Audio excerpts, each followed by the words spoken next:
Welcome, ladies and gentlemen, to a new session of our virtual online interviews. And today it's my honor and pleasure to have Ken Konkin, the CEO of Tudor Gold, here with us. Hey, Ken, good morning to Canada. Thanks for taking the time. Good morning. Glad to be here. Yeah, great. And I hope you're doing well. Oh, yeah. Everything's going really well as planned. Yep. Yeah, I can really imagine that, because if you look at your wonderful news releases the last weeks and months, it's absolutely no wonder that you are feeling good, because you guys have really accomplished a lot in the last 2 years. And I think we should first start to talk about your extreme large resource you brought out for Treaty Creek. So 19.4 million ounces gold equivalent measured and indicated, and 7.9 million ounces in the Inferred. That's a big thing. That's a monster. Yeah, it's actually something that we didn't expect this soon in the game. Usually it takes 3 to 4 years to get something of this size and category classification. It really is, I guess, a testimony to how large the actual and homogeneous the mineralization is, the system. So we're still working on that. We need to convert that 7.9 million ounces into the measured and drill indicated category from just inferred. I think that's one of the things that's really important to us. And I think that going forward is to find the limits. It's still open on all fronts, if you can believe it. So yeah, we're going to be past 1 billion tons on this one. So it really is one of the largest in the world over the last 30 years. We've kind of scanned back all the major discoveries, but yes, it's still going. Yeah, fantastic.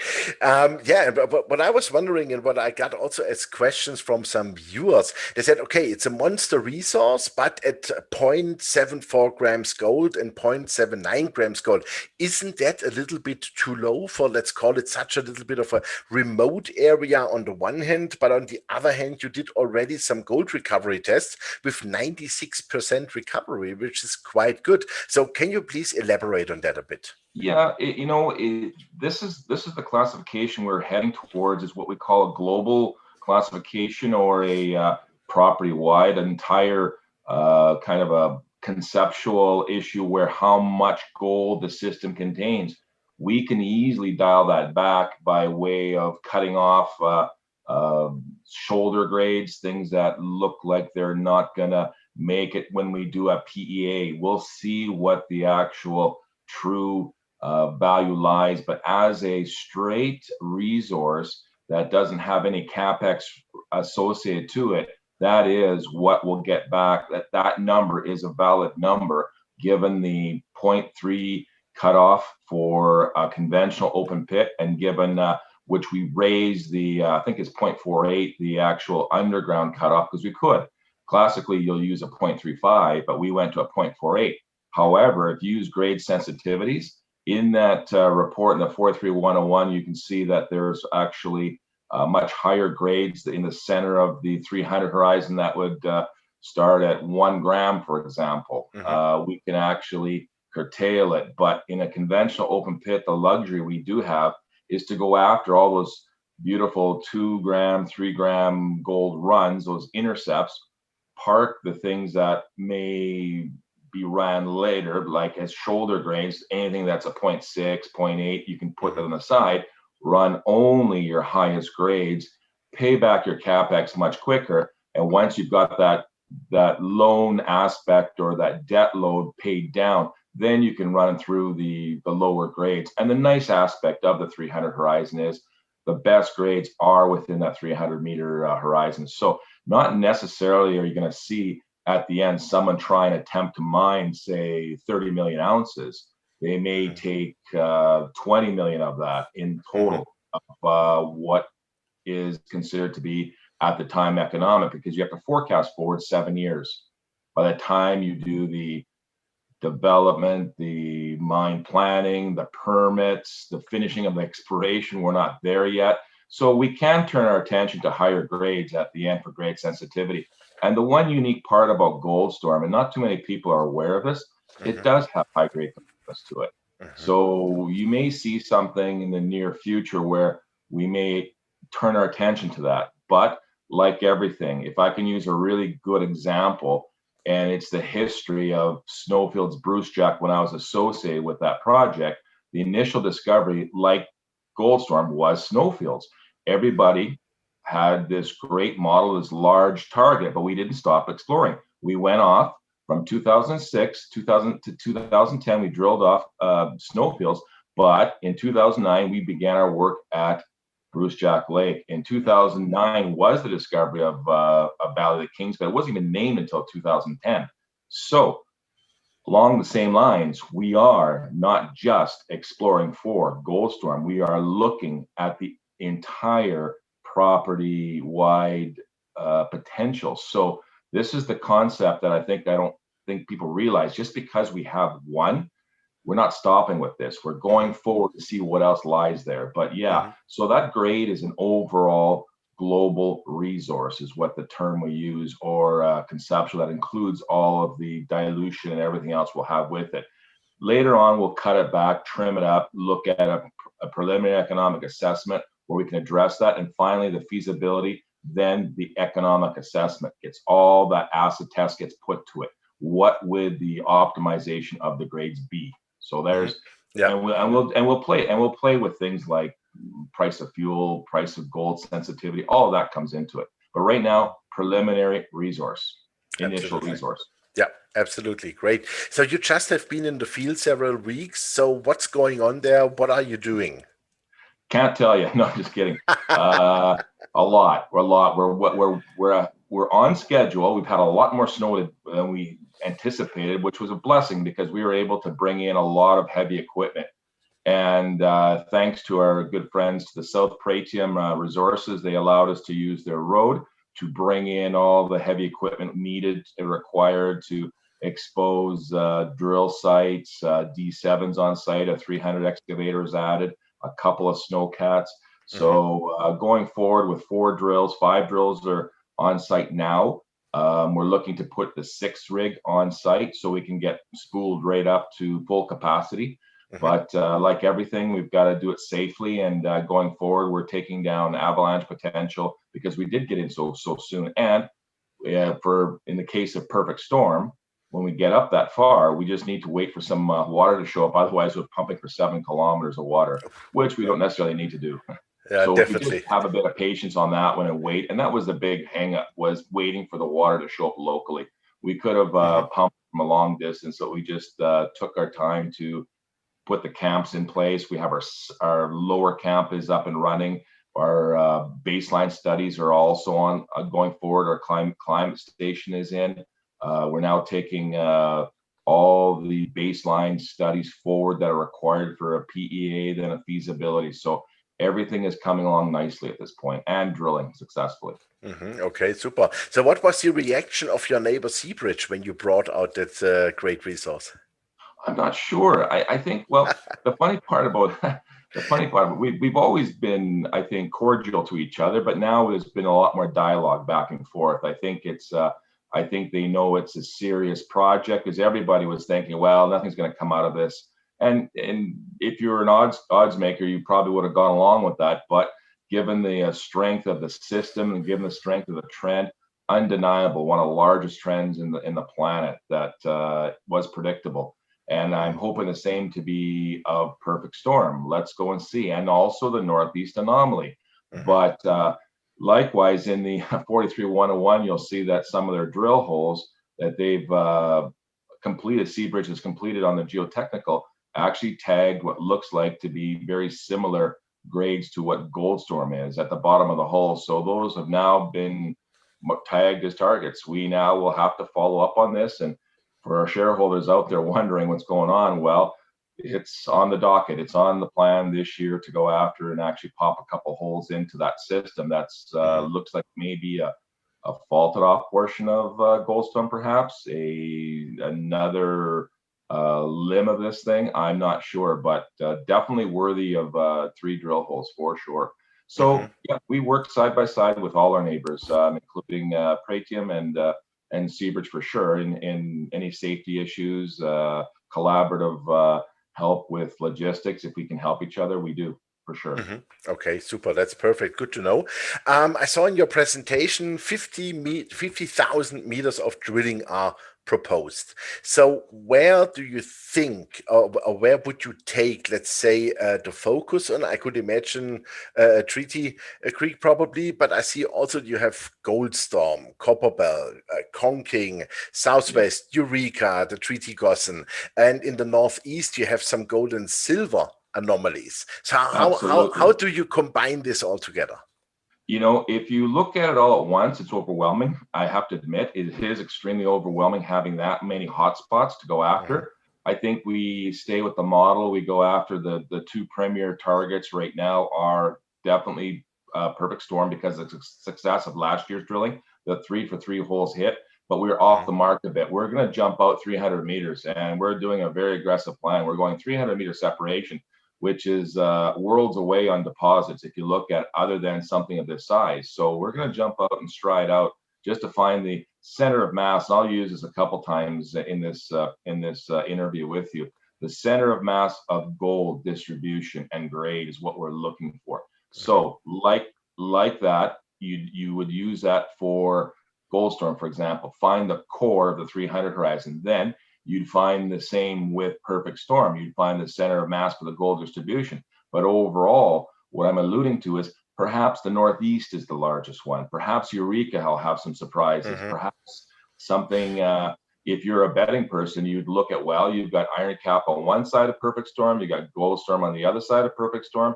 You might say, well, I'm putting my money on the size of that anomaly is enormous. That mhm, Perfect Storm anomaly is huge. So maybe that's the one that's going to have the largest potential for us.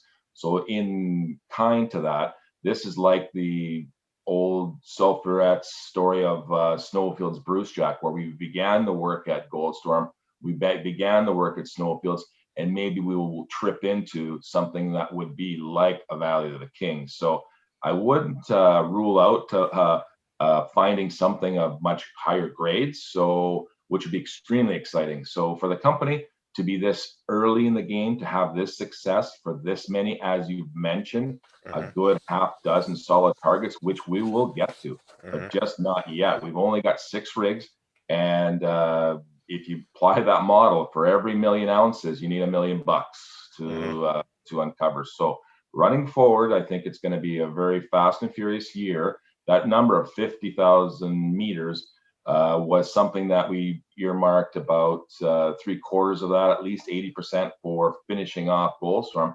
But who am I to say where Goldstorm ends? Because we don't know. mhm, It's maybe we'll need 60,000 meters just to finish Goldstorm. I do mhm, not know because we do mhm. not know where the ends are. Of And course. this is an estimate. Like every year I started out going conservative. So take it as a conservative estimate. Yeah. Okay. Super. So that means we will see a lot of news flow in the next weeks and months, right? Well, that's the other crux of the problem when you're up there. It's painful to watch some of these holes. It takes almost a month to terminate a hole to finish Mhm, it because you are going so deep. Because the biggest component is the depth component of these systems, and typically it takes 1 month to actually pull off a hole and complete it. Then you've got to wait the 2 weeks for the results to come back. We've got some great uh, systems in place to ensure this year that we will get a 2 week turnaround time from our labs mhm, at MSA, and they've been working with us bang on to the day to give us those results within two mhm, weeks. So it's just a matter of drilling the hole. Takes a month, takes 6 weeks to get it back, or 2 weeks to get it back. That's 6 weeks timeline. So probably another week or two to wait for other holes along a panel or on a section to make a meaningful press release. So we want to group these things in, you know, 6, 7, 8, 9 holes in bunches mhm. because we're going to have, let's say, 50 to 60 holes this year, something like that. Wow. So of those holes, it takes for every one yes, you need like 6 negative holes around it to say you found the edges. Mhm, So far we haven't struck out. That's the mhm. thing. We're still Okay. hitting the edges. Cool. So then I saw on your presentation with Goldstorm, significant polymetallic mineralization accompanied multiple pulses of gold mineralization. And you have observed the native gold in 20% of the 2020 Goldstorm drill holes, which I find really interesting because this shows that there is definitely not only smoke, there's definitely fire, I would say. And also you wrote that potential for increased gold grades in a bulk tonnage mining scenario with a nugget effect. Would that imply that you really want to bring this by yourself in production, or do you say, no, no, we are exploration specialists and we're going to look for a partner then? And also, how does it work with that nugget effect? Great. There's 5 great questions there. I'll try and get them one by one. Okay. Just to answer the first one, awesome question, because absolutely true. That distribution caught me by surprise too. Typically on a gold system, if you're in a red lake in a vein, you would typically see 1 in 20 holes coarse native gold, and you'd be jumping for joy because that's what it takes to drill a system, and you see it. In this case, it was like 10 holes out of 49 holes had coarse native gold in it. And I attribute that to why we didn't see it previously is because most of the holes were oriented near vertical. They're very steeply orientated holes. This occurrence that we talk about are fracture fills, which are up on a very high angle, very steep. So if you're drilling steep, the odds of going through it are not good. You're gonna miss. However, when you turn 45, you're not going to start strafing through these, which is what happened. And we started cutting through it. So now we're exposing this. And I'm going to make a prediction that we will expose a lot more in the near coming program. In the exact thing like you've mentioned, the plumes, these high grade plumes that we need to I would say tighten up the edges to the plumes is as important to finding the edge of the overall global resource. That's an important one to increase the quality of ounces, because this is what we're going to. And along those lines is yes. The answer for me is yes. I approach a problem as if I'm putting it in production. So I'm not cheating anywhere. I'm not missing any steps. I'm actually painting within the lines. I'm cutting right close to the line where it needs to be. So it means all of the things like the data has to, piezometer work will be done, all of that. Because when you talk about open pits, nobody starts at what the optimum grade is. For example, you don't start, even though Seabridge, for example, will want to start at 170,000 or 140,000 tons. They're not going to start at that. Goldstorm's an excellent example of this. You would begin at probably 20,000 tons. It's scalable. So what you would do is your CapEx would be put towards the startup of a 20,000 ton starter pit. So those starter pits would be aligned, I guarantee you, on these plumes. So we would go after these hot bread, these bed of plumes. And if you look at the grades, one really astute analyst said, well, geez, guys, you guys are coming out with a 0.7, like 3/4 of an ounce of gold equivalent. And even if you stripped away the copper and the silver, you're still around 0.7. It's not really it adds maybe 10% at best.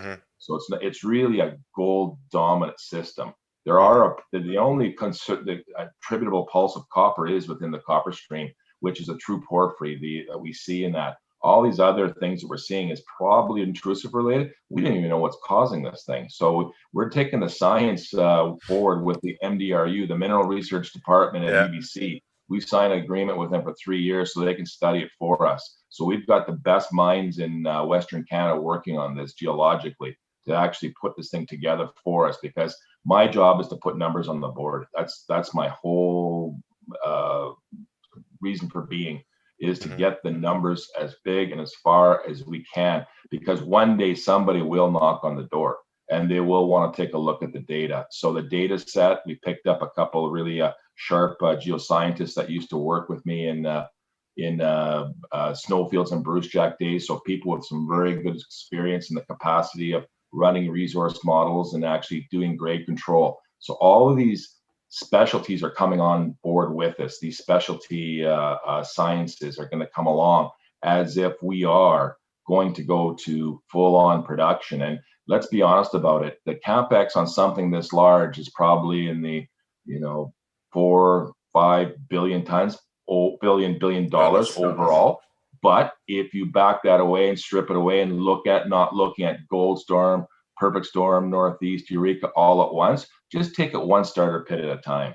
Start out with Copper Bell, maybe something's at Eureka, has zero strip to it. maybe we start with something of that we can handle, that may be a 2 billion capex. So we start with and we build the pit. Once you build the pit in the first 5 to 10 years, once you build it, people will come for sure. So my goal is going forward, and if it's a fair price, it's a fair price. Let's be honest about this. But things being super conservative these days with mining sector, we don't know what's going to happen. No one's got that crystal ball in front of them. No, definitely not. And I think it's also very important to talk shortly about the company itself. So what is cash in the bank? Are you financed for this year? Who are, let's say, major shareholders? I see 47.9% are major shareholders. Goldstorm has 30.5%, and Eric Sprott has over 17%. So I think you are quite safe when it comes to, let's say, an M&A fight or takeover fight, because nobody would give this away for a cheap price, right? Well, again, define cheap, right? You look at dollars and cents, right? So it's like everything has a value. Yeah. I think in my mind you have that kind of salesman lament where everything's for sale everywhere if you hit the right price. But in the end, it's we still need a lot of de-risking to go forward, and we're going to go forward, put the permit, the road's been permitted. It's by Seabridge, and we're speaking with them to actually possibly go in joint venture with them to do a road project. We've done the preliminary discussions where they like the idea of coming along the road route. I think they're going to have to realign their tunnel. I think they're realizing that there's no way they can impede on what will be potentially one of the North America's largest gold mines. I mean, it's just the reality is there. So I think those conversations will be ongoing as we go down the road together. I think we need to find, and here's that word again, the center of mass for the project. Where's the goal? Because why would you build something for Goldstorm when perhaps we've got a BOK2 there? What would you do? You'd actually go after that, create a beautiful high-grade mine, take the profits, and forget about going after anybody's money for running another open pit, say at the same timeline. So a lot of things can happen here. There's a lot of variables because that real estate is so attractive. I mean, I'm not going to say we're going to find 5 deposits, 3 deposits. We don't know. Let's see what happens. But given the science we've had in such a short time, let's be realistic. This is year 3 for me with this thing. Even though I was associated with the project in 1987, for me, this is the only time I've been given a budget of significant size, which again, we're going after this with something like maybe $20 million this year. Let's see, we just raised another $6.5 million, $7 million, something like that. Going forward, add to the previous money we had. So now we're good for the entire year. And let's just see where we stand this time next year. My goal was to have the preliminary economic assessment out, or started at least. So that's the goal. We can't do that without closing off the deposit. Why? Because you need a strip ratio. We need to know the geometry of everything. So in the current model that we're running on that pit shell, that strip ratio is not that bad of a strip right now, because the size of the volume we're taking, it's very acceptable at this point. So anything that we find to the southeast away from the mountain is a plus, because that will fall within the pit, because it looks like it's apexing. Okay. So again, a lot of work to be done in that regards of actually converting the quality of ounces from just basically inferred to measured and indicated. So once we've got the geometry laid in there, we've got everything dialed in, then we look at all aspects of what it'll take to cut that out. Absolutely. I know it's very hard to say, and you said it already, but can you give us a little bit of a timeline for the PEA? What is your feeling? I know it's a forward-looking statement also for the regulators, but just an idea. Is it like 6, 9 months, 12 months, 18 months away? Again, let's have that discussion at the end of this year, because every year I've said we're going to actually do something and have the resource. Remember when I spoke to you, we didn't even have this. We had a concept. We had 14 drill hole plan. We haven't seen each other for 2 years. Look what's happened in 2 years. I Okay. mean, all the predictions we've made, as lofty and dreamy as they were, came true. Yeah, They all came true. So that's now right. let's just see if we can actually find another system of equal size or better grades, perhaps, to make people, think, well, this is not just a low grade deposit that could be a difficult thing to mine. These aren't. These are actually very predictable. They're very homogeneous. The grade control is simple. You've simplified a problem. You want to see people who have high stress, just check the blood pressure of our friends at Pratium to see what they actually look at every month or every day for the production, because they're cutting a lot of rock underground. They have to be bang on with their grade control, because underground's all about grade control. If you're on surface, you've got a multitude of things to worry about, but overall grade control disappears because of the volume. You're taking it all. So when you actually work a pit, it doesn't matter if you knock into 0.6s, your 2 gram, your 3 gram, take care of it. You bump your grades back up if you're on the plume. That's the goal. That's where this is the term. This is where mines are made. They're not found. So it's a different skill set of people. We'll pick those up as we go. So this is where the first chapter is over. We're beginning chapter 2 now. Here's chapter 2 of the book. What Fantastic. happens? How big is big? Yeah. So Great. this is the question, and the quality of ounces. Yeah. And is the center of mass going to be Goldstorm, or does the Northeast have something hiding? Does the perfect storm have other secrets besides just another copper, gold, a silver, a polymetallic, or is it going to be gold dominant? We'll see. So far, what we're seeing, it's more of a 50-50 gold. It's more likened to, say, iron cap. But all things being equal, all our coarse gold showings on surface are indicating that this is associated to this deposit. The Southwest and Konkin, those two showings that you mentioned, they look like they vector right back to the heart of perfect storm as a periphery to that. So when you see that kind of coarse gold, you just need a high enough density to actually identify it. Because using a 300-meter step out is not really going after that. I'll tell you that once you're on a pad, you're pumping in, say, 7-8 holes off the same pad to identify these fans. The chance find for having another Valley of Kings style deposit is very real, because you're on the same structural components. You're on the Bruce Jack fault, and you're on that same sulfur-etched thrust that have produced all of these deposits on the KSM and treaty side for sure. So I'm very much looking forward to this year. Fantastic. So do we. Ken, super. Thank you very much. Wow, that's 32 minutes. I love it. Tons of information, and yeah, thank you very much for that great interview. And I'm a shareholder of the company, so happy that we had the time to speak today. And I would say you already wrapped it up perfectly, so I must not say a lot in addition to that. So thank you very much. Else? Yeah. I'll save the shirt. We can re-add. Yeah. I'll put the shirt away, so I'll have to come back to the same setting. But Zoom is your best friend here. So thank you very much, Ken, for this interview. That was great, and I'm a shareholder also of the company.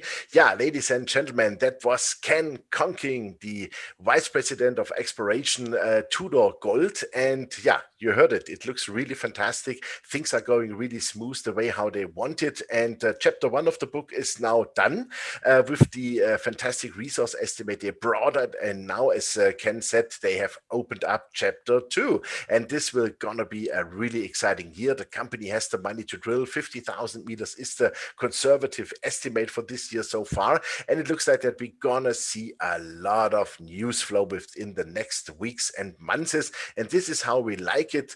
The share really looks great and should rise a lot more than it was by now. And it looks like that this is gonna be a real monster project. So check out the company. Thanks for watching us, and bye-bye from Switzerland.